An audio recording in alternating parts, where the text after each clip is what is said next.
Justin. I think one thing we need to rewind on is your apparent lack of interest in Apple TV here. How are you going to watch Ted Lasso season 4? Come on now. This is critical. Ted Lasso seasons downloaded for your next trip where they may not have Wi-Fi or good in-flight entertainment. I think this is the next logical feel-good story, much like Breaking Bad.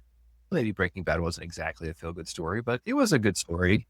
Ted Lasso, I think, is excellent. I think for those folks that already have a Sapphire and are using many of the benefits, and hopefully they are to justify the current annual fee, that they're likely to keep it and continue to use it and benefit from some of these. Again, I know some of the challenges with 3X travel, moving to 4X just hotels and flights, for example.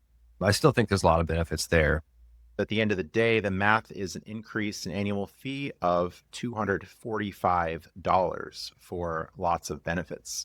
So if you can justify that $245, perhaps with the $150 from StubHub, the dining credits, the benefits that you're already getting, probably a keeper.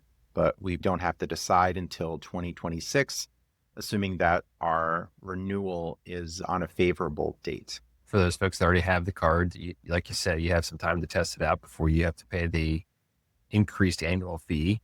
See if some of these benefits are of interest to you. See if you want to be a true American, Justin, and watch Ted Lasso like you're supposed to. I don't know what to say about this. But yeah, I think there's a number of benefits here. You said most listeners have the Chase Sapphire Reserve. Some of these additional benefits, people may derogatorily call this a expansion of the coupon book that we've seen from Amex. And some of that is true. I think the other thing that these credit card companies and banks have figured out is they don't want to front load all the benefits with an even bigger sign up bonus. Instead, they're spacing them out and allowing folks or encouraging folks to use them throughout the year, which of course encourages them to find value in that card continuously and hopefully sign back up for that card or pay that annual fee when it comes around next time, because season 4 of Ted Lasso is coming around, or I have that trip I'm going to book to Florida and on Southwest or whatever that might be.